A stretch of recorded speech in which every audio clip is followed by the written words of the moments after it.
నమస్కారం. పూల వెన్నెల కథలకు స్వాగతం. శ్రీ మునిమాణిక్యం నరసింహారావు గారి తిరుమాళిగ నవల 4వ భాగం. ఆమె. మాస్టర్ గారి మాటలు విన్నప్పటి నుండి ఈ 2 రోజుల్లో నా మనసులో గుద్దులాట బయలుదేరింది. నేను పతితనైనా ఆయన స్వీకరిస్తానన్నారు. కానీ నా బిడ్డను ఏం చేయను? నన్ను బెజవాడ పంపడానికి నిశ్చయించారు కదా. అక్కడే ఇట్టి బిడ్డలను పెంచే ఏర్పాటు ఉండి ఉంటుంది. అల్లాగ చేసి ఈ పిల్లలను చూస్తూ ఈయన సాంగత్యంలో నేను గృహిణినై జీవించనా?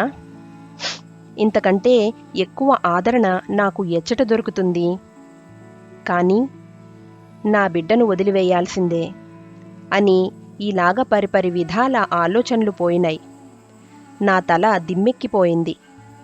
కొద్దిగా నిద్ర పట్టింది. ఎంతసేపు నిద్రపోయినానో తెలియదు. నేను నిద్ర లేచేసరికి మాస్టర్ గారు నా మంచానికి దగ్గరగా నిలబడి ఆదుర్దాగా చూస్తున్నారు. మెలకువ వచ్చింది. కానీ నా ఒళ్ళంతా నొప్పులుగా ఉన్నాయి. లేవలేనంత బలహీనంగా ఉన్నాను. ఆయన ఎందుకు అల్లాగా అంత ఆదుర్దాగా చూస్తున్నారో మొదట నాకు తెలియలేదు. నే లేవబోయినాను. కానీ ఆయన పడుకోమని చెప్పి ఎందుకు అల్లాగా మూల్గారు అన్నారు. నాకు తెలియదండి, అల్లాగనా అన్నాను. నాకు బాగా జ్వరం వచ్చినట్లు నేనప్పుడు గ్రహించాను. జ్వరం వచ్చిందండి అన్నాను. ఆయన నేను అల్లాగే ఊహించి ఆదుర్దా పడుతున్నాను అని అంటూ నా చెయ్యిపైన వారి అరచెయ్యి వేసి తాకి పెదవి విరిచి డాక్టర్ గారిని తీసుకొని వస్తానని చెప్పి వెంటనే వెళ్ళారు.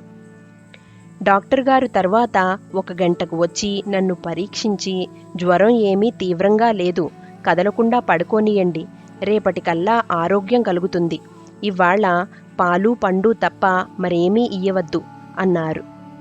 నేను అవి పుచ్చుకొన్నాను. ఏమిరా భగవంతుడా, ఇదొక కొత్త కష్టం తెచ్చిపెట్టావా తండ్రి అని విచారించాను. మధ్యాహ్నానికి జ్వరం తీవ్రత బాగా హెచ్చింది. మాస్టర్ గారు నా మంచాన్ని కనిపెట్టుకునే ఉన్నారు. దాసీది నా పక్కనే ఉంది. పిల్లలు మాత్రం అప్పుడప్పుడు వచ్చి దూరంగా నుంచుని ఆ బిక్కముఖాలతో చూచిపోతుండేవాళ్లు. నాకు జ్వర తాపం వల్ల కలుగుతున్న బాధ కంటే ఈ సత్పురుషులకందరికీ శ్రమ ఇస్తున్నాననే అతి ఎక్కువ బాధ కలిగింది. ఆ రోజు పగలంతా నాకు ఎక్కువగా జ్వరం వచ్చింది. రాత్రికి 104 డిగ్రీల జ్వరం వచ్చిందట. మధ్య మధ్య నేను కళ్ళు మూసి నిద్రపోతున్నా నాకు స్మృతి తప్పలేదు. కానీ మాస్టర్ గారు ఎప్పుడూ నా గది వదిలి వెళ్ళలేదు. ఆయన భోజనానికైనా వెళ్ళారో లేదో పాపం. నాకు ఆ విషయం అడగాలని తోచింది కాదు. పిల్లలని అన్నాలు తిన్నారా అని మాత్రం అడిగాను.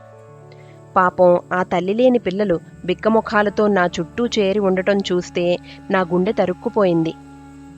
హోటల్ నుంచి అన్నం తెప్పిస్తే పిల్లలు తిన్నారు అనేసరికి నాకు మరీ జాలేసింది. గంట గంటకు మందు ఇస్తూ ఆయన పాపం నా మంచం చుట్టూ తిరగటాన్ని చూసి, ఆయన జాలిగుండెను చూసి నా మనసు కరిగిపోయింది. 2వ రోజున కూడా జ్వరం తగ్గలేదు. నా బాధ చూసి ఆయన మరీ తల్లడిల్లిపోయినాడు. ఆయనది ఎంత దయగల హృదయమో నాకు బాగా బోధపడ్డది. ఆయన ఎప్పుడూ నా పక్కనే ఉండేవాడు.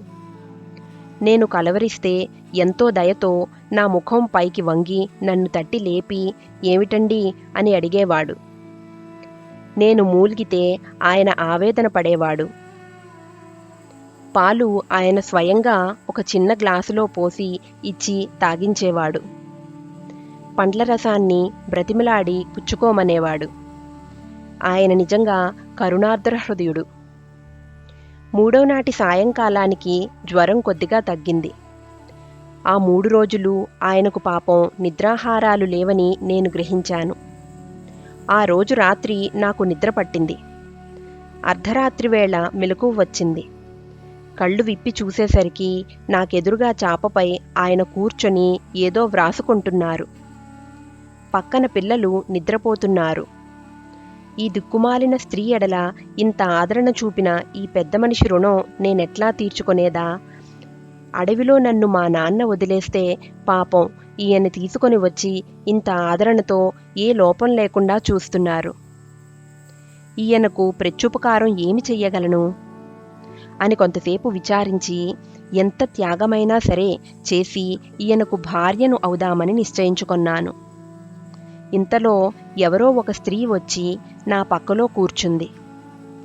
ధౌత వస్త్రధారిణి, విగతకేశబంధ, చక్కని శరీరఛాయ కలది, పొట్టిది, విషాదఛాయాముద్రితవదన అట్టి స్త్రీ వచ్చి నా పక్కలో కూర్చుని రెప్పల ఆర్పక నా ముఖాన్ని చూస్తూన్నది. ఆ ఇంట్లో నేను తప్ప ఇంకో ఆడపురుగు లేదని నాకు తెలుసు. అందుకని ఈమె ఎవరా అని నాకు ఆశ్చర్యం వేసింది. కానీ ఆమె ఎంతో జాలిగా, విచారంగా, ఆదరణతో నా వంక చూస్తున్నదని నేను గ్రహించాను. ఆమె కొంతసేపు అనిమేష నేత్రయ్యి చూసి తరువాత నా చెక్కిళ్లు నొక్కి కణతలు దువ్వి నాతో ఏమో చెప్పింది.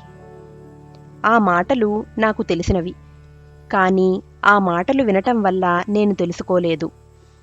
శ్రవణశక్తితో అవసరం లేకుండా ఎల్లాగో ఏమో నాకు తెలియదు, కానీ నేను ఆమె మాటలను గ్రహించాను. శబ్దాన్ని శ్రవణేంద్రియం మనస్సుకు ట్రాన్స్మిట్ చేస్తుందని కదా అంటారు. మామూలు జీవితంలో శబ్దం మనస్సుకు తెలిపే మార్గం అదే. కానీ ఆ జ్వరంలో నేను ఆ వ్యక్తి మాట్లాడిన మాటలను శ్రవణేంద్రియం సహాయం లేకుండా గ్రహించాను. ఆ వ్యక్తి పెదవులు విప్పి మాట్లాడినా శబ్దం రావటం లేదని కూడా నేను ఆ క్షణంలో ఊహించుకొన్నాను. కొంచెంసేపు ఆమె మాట్లాడి మరొక్కసారి నా చెక్కిళ్లు దువ్వి ముద్దెట్టుకొంది. తరువాత లేచి ఎదురుగానున్న మాస్టర్ గారి గదిలోకి పోయింది. ఇదంతా జరుగుతున్నప్పుడు డాక్టర్ గారు నా పక్కనే ఉన్నారు. మాస్టర్ గారు గదిలో నుండి ఆమె తిరిగి బయటకు రాలేదు. నేనున్న గదిలో నుంచి ఆ గదిలోకి ఒక్కటే ద్వారం. ఆమె ఆ గదిలో ప్రవేశించి ఎంతసేపటికి బయటకి రాకపోవటమో నాకెంతో ఆశ్చర్యం కలిగించింది. ఇక్కడ ఇద్దరు పురుషులు ఉన్నా సిగ్గు వదిలి ఆమె ఎందుకు వచ్చింది, నన్ను అంత ఆదరణతో చెక్కిళ్లు దువ్వి ఎందుకు ముద్దెట్టుకొంది అని మరీ ఆశ్చర్యం కలిగింది. ఎవ్వరండి ఇప్పుడు వచ్చిన ఆమె అన్నాను నేను డాక్టర్ గారితో. ఆయన, ఎవరు వచ్చారమ్మా, ఎవరూ లేరే అన్నారు. ఇప్పుడే కదండి వచ్చి నా పక్కలో కూర్చుని నాతో మాట్లాడి లేచి ఆ గదిలోకి పోయింది, ఎవరండి ఆమె అన్నాను. మాస్టర్ గారి ముఖం పాలిపోయింది. కానీ డాక్టర్ గారు మటుకు నా ముఖం మీద చెయ్యి వేసి, ఆమె సంగతంతా తల్లి, ఆమె నా సోదరి, నిన్ను చూడటానికని వచ్చింది అన్నారు. ఆ మాటలు అంటుంటే ఆయన కంఠం కీచుపడింది. నేత్రాలలో బాష్పాలు బిలబిలలాడినాయి. తరువాత ఆయన నా ముఖంపైన చల్లని గుడ్డ వేసి దానిపై ఏదో మందు పోశారు. ఆ చల్లదనం వల్లనో ఏమో నాకు హాయిగా నిద్ర పట్టింది. మరునాడు కూడా నాకు జ్వరం తగ్గలేదు. డాక్టర్ గారు బుధవారం సాయంత్రం 6 గంటలకు నా మిత్రుడు నా డిస్పెన్సరీకి ఆదరాబాదరా వస్తున్నాడు. నేను దూరాన్నించే ఆయన రాక గమనిస్తున్నాను. తలమీద జుట్టు అంతా చెదిరి ఉంది. చొక్కాకు గుండీలు ఊడిపోయినాయి. ఉత్తరీయం జారిపోయింది. బట్ట పిచ్చిగా కట్టుకొన్నాడు.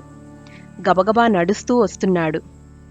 సాధారణంగా అతడు తగు జాగ్రత్తగా వస్త్రధారణ చేస్తాడు. మెల్లగా నడుస్తాడు. ఆ విధంగా రావటానికి తగినంత కారణం లేనిది అల్లాగ జరగదు. అతని జీవితంలో 1-2 సార్లు మాత్రమే ఇల్లాగ రావటం నేను చూశాను. ఆ 2 సార్లు కూడా అతడు నిజమైన ఆపదలో ఉన్నాడు. ఆ రోజున ఏదో మనక్లేశం కలిగిందని నేను ఊహించాను. ఇంట్లో జ్వరపడి ఉన్న ఆవిడను గురించే మా వాడు ఆదుర్దా పడుతున్నాడని అనుకుని రావడంతోనే ఏమిటి సంగతి అన్నాను. ఆయన కొంచెం శాంతాన్ని, మనస్థిమితాన్ని నటిస్తూ, ఆవిడకు జ్వరం ఎక్కువైనట్లు తోస్తోంది, ఏమో పిచ్చిమాటలు మాట్లాడుతున్నది అన్నాడు. ఉడుకునీళ్లలో గుడ్డముక్క తడిపి ఆమె ముఖంపైని ఆరమారంగా వేస్తుండండి, నేను ఇప్పుడే వస్తాను అన్నాను. అల్లా కాదు డాక్టర్జీ, మీరు వెంటనే రావాలి, ఆమె పిచ్చి మాటలు మాట్లాడుతున్నదని కాదు నాకు భయం. జ్వర తీవ్రత వల్ల అల్లాగ మాట్లాడితే మాట్లాడవచ్చు, దానివల్ల అట్టే ప్రమాదం లేదు అని నాకు తెలుసు. కానీ మాట్లాడే మాటలు, వాని అర్థము నాకు విపరీతమైన భయాన్ని కలిగిస్తూ ఉన్నాయి అని వణుకుతున్న పెదవులతో చెప్పారు. నాకు ఆశ్చర్యం కలిగి, అయితే సరే వస్తున్నానని వెంటనే కారు స్టార్టు చేసి ఆయనను ఎక్కించుకొని 3 నిమిషాలలో వాళ్ల ఇంటికి చేరుకొన్నాను. రోగిని పరీక్షించాను. జ్వర తీవ్రత హెచ్చుగానే ఉంది. చాలా బలహీనంగా కూడా ఉంది. గర్భిణీ స్త్రీ కదా, గర్భస్రావం కలుగుతుందేమోనని అనుమానం కలిగింది. ఆమె ఏమో గొణుగుతున్నది. ఆ గొణుగుతున్న మాట ఏమో తెలుసుకోవాలని నాకు బుద్ధి పుట్టలేదు. తీవ్రమైన జ్వరంలో డెలీరియం డెవలప్ చేసింది. చికిత్స ఎల్లాగ నడుపుదామా అన్న ఆలోచనలో ఉన్నాను. ఇంతలో నా మిత్రుడు, చూశారా ఏమంటుందో, వినలేదు? అయ్యో, ఈ తభా వినండి మళ్ళీ అన్నప్పుడు అన్నాడు. సరే చూద్దామని గమనిస్తూ కూర్చున్నాను. ఎవరండి ఆమె ఇప్పుడొచ్చింది? ఎవరండి ఆమె? నన్నెందుకు ముద్దెట్టుకుంది? ఆ ముద్దు ఎంత హాయిగా ఉంది. ఆ గదిలో ఉంది ఆమె, రమ్మనండి ఇల్లాగా అంటూ ఉంది. ఎవరో స్త్రీ ఆమె కళ్లకు కనబడుతున్నట్లు నేను గ్రహించాను. ఇదంతా డెలీరియం లక్షణాలని తెలుసు కాబట్టి జ్వరాన్ని తగ్గించటానికి ఇంజెక్షన్ ఇస్తూ మంచుగడ్డ తలపై ఉంచమని, గంటగంటకి చన్నీళ్లతో ఒళ్ళు తొడవమని చెప్పి వెళ్ళినాను. రాత్రి మళ్ళీ నా స్నేహితుడు నా కోసం వచ్చాడు. మళ్ళీ వెళ్ళి చూశాను.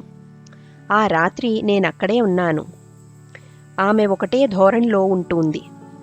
పొట్టి మనిషి తెల్ల బట్టలు కట్టుకొని వచ్చి ఆమె ముందు మాటిమాటికి కనపడుతూ ఉన్నదని, ఏమో మాట్లాడుతూ ఉన్నదని ఇల్లాగ పలవరిస్తూ ఉంది. నా మందులేమీ పనిచేయటం లేదు. జ్వరం తాత్కాలికంగా అప్పుడప్పుడు తగ్గి ఆమెకు బాగా తెలివి వస్తున్నది. అప్పుడు ఆమె సంగతే చెబుతుంది. కానీ జ్వరం మధ్య మధ్య హెచ్చటం పోలేదు. నాకు ఆదుర్దా ఎక్కువైంది. ఎవరో దిక్కులేని స్త్రీని కాపాడి ఆదరిద్దామని నేను ప్రయత్నం చేస్తే చివరకు ఇల్లాగ పరిణమించిందేమిరా ప్రభూ అని విచారం కలిగింది. ఇక నా మందులు పనిచేయవనే భయం కూడా కలిగింది. 3వ దినం శుక్రవారం. ఆ రోజు పక్క ఇంటిలో ఉన్న ముసలమ్మగారు వచ్చి ఈ స్థితి అంతా చూసి జాలిపడ్డది. ఆమెకు శుక్రవారం పొద్దున జ్వరం తగ్గింది మామూలుగానే. కానీ సాయంత్రం మళ్ళా మామూలుగానే హెచ్చి సంధి పడుతుందని మాకు తెలుసును. ఆమెకు జ్వరం తగ్గి తెలివిగా ఉన్నప్పుడు ఈ ముసలి ముత్తైదువ వచ్చి కూర్చుని, ఇవాళ మీరేం మందు ఇవ్వబోకండి అన్నది. నా మందులో విశ్వాసం నాకదివరకే పోవటం వల్ల నేను సరేనన్నాను.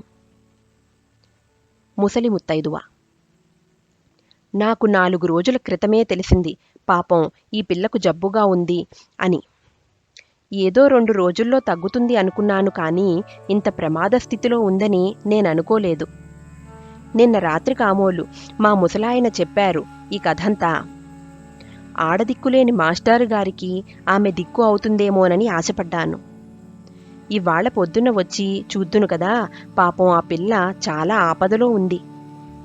ముత్తైదువు వచ్చి కళ్లకు కనపడుతుంటే ఈ తెలివి తక్కువ వాళ్ళు ఆమెకి సీసామందు నీళ్లు ఎన్ని పోస్తే మట్టుకు ఏమి లాభం?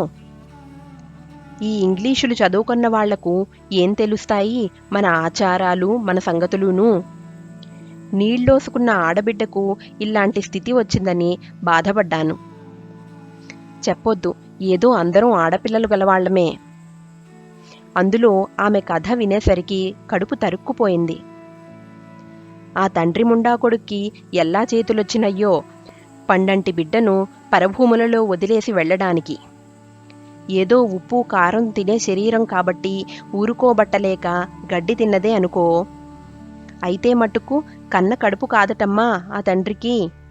స్వయంగా తీసుకొని వెళ్ళి సీతమ్మవారిని అడవుల్లో వదిలేసినట్లు దిక్కులేని చోట వదిలేసి వెళ్ళిపోతాడు. నిజంగా చెబితే నమ్ముతావో నమ్మవో కానీ నా కడుపు తరుక్కుపోతుంది ఆ కథ అంతా విని.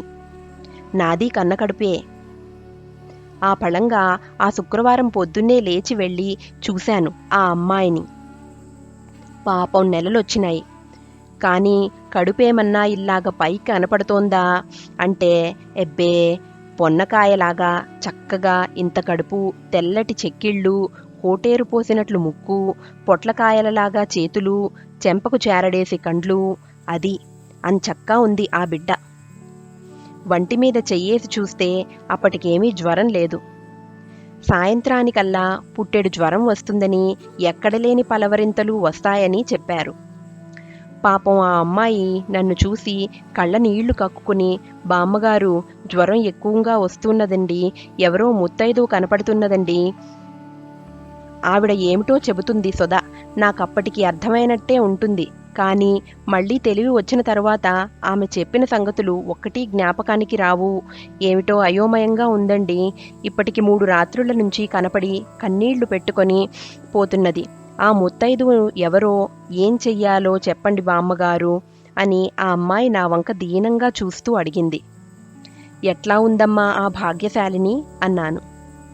చక్కగా కనపడుతుందండి, పొట్టి మనిషి, తెల్లటి ముఖం, చిక్కిన చెక్కిళ్ళు, పెదవి దొండపండులాగా ఎర్రగా ఉంది, తెల్లటి చీర కట్టుకొని, తలంటి పోసుకొని, వేలుముడి వేసుకున్న జుట్టులో మందార పువ్వులు తురుముకుని అంచక్కా నడుస్తూ వచ్చి నా పక్కలో కూర్చుని నా చెక్కిళ్ళు నొక్కుతుంది, నన్ను ముద్దు పెట్టుకుంటుంది, ఏమిటో చెబుతుంది అని పూసగుచ్చినట్టు అంతా చెప్పుకొచ్చింది. నాకప్పుడే అర్థమైంది. అయినా తేల్చుకుందామని మాస్టర్ గారిని అడిగాను, ఏమండి మీ భార్య పొట్టి మనిషా అని. ఆయన అవునన్నాడు. ఆమెకు మందార పూలంటే ఇష్టమా అన్నాను. చాలా ఇష్టమండి, ఎప్పుడూ ఆ పూలే పెట్టుకుంటూ ఉండేది అన్నారు. సరే ఇంకేం, నా మనసుకు అంతా తెలిసిపోయింది. డాక్టర్ గారితో ఆ పూట మందేమీ ఇయ్యవద్దని చెప్పి, అమ్మాయి నీవేమీ బెంగ పెట్టుకోకు, ఇవాళ నీకు జ్వరం రాదు, నే చేస్తాగా, ఇప్పుడే మళ్ళీ వస్తాను అని చెప్పి ఇంటికెళ్ళాను. చప్పున 2 కుంకుడుకాయలు కొట్టుకుని, తలంటి పోసుకొని, తులసమ్మకు పూజ చేసి, ఆ మడిబట్టతోటే ఆ అమ్మాయి దగ్గరకు వచ్చేశాను. మాస్టర్ గారిని పిలిచి, ఏవండి ఈమె కనపడుతున్నది మీ భార్య, ఆమె ఫోటో ఉంటే ఇలా ఇవ్వండి, అది ముందు పెట్టుకొని పావుగంట సేపు ధ్యానం చేసినా ఆమె ఎందుకు కనపడుతున్నదో, ఆవిడ ఉద్దేశ్యమేమిటో అంతా నాకు తెలుస్తుంది, నాకు అలాంటి శక్తి ఉంది అన్నాను. ఆయన ఫోటో ఇచ్చాడు. పావుగంట సేపు నిశ్చలంగా ధ్యానించాను. అంతా తెలుసుకున్నాను. ఆమె హృదయాంతర్గత వాంఛ నా మనస్సుకు విదితమైనది. తన పిల్లలకు ఇంత వండిపెట్టి దయగా చూసేవాళ్లు లేరని పాపం ఆ ఇల్లాలు తల్లడిల్లిపోతుంది అని అంటూ ఆ అమ్మాయి పక్క దగ్గరకు వెళ్ళి ఆ స్వర్గీయ స్త్రీ మనోరథమేమిటో చెప్పాను. తరువాత ఆ అమ్మాయి కూడా దండం పెట్టుకుంది. అంతే, ఆ రోజు నుంచి ఆమె కళ్లకు ఆ ఇల్లాలు కనపడలేదు. మర్నాటి నుంచి జ్వరం క్రమేపీ తగ్గుతూ వచ్చి 10-15 రోజులకల్లా ఎప్పటి మనిషి అయ్యింది. ఏమిటో ఆడవాళ్ల జబ్బులు ఈ డాక్టర్లకు ఏం తెలుస్తాయి, అయినదానికి కానిదానికి ఇన్ని సీసానీళ్లు పొయ్యటం తెలుసు వాళ్లకు. అదీ కాకపోతే సూది మందెక్కిస్తారు.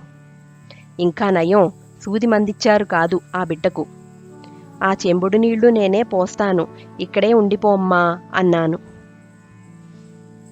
బామ్మగారు, నేను దిక్కులేని దాన్ని, మీ వంటివాళ్లే నాకు దిక్కు, ఆ మాట అని ఆ పిల్ల కళ్ళ నీళ్ల పెట్టుకుంటే నా కడుపు తరుక్కుపోయింది. తిరుమాళిగా నవల 4వ భాగం సమాప్తం. 5వ భాగంలో మళ్ళీ కలుసుకుందాం. నమస్కారం.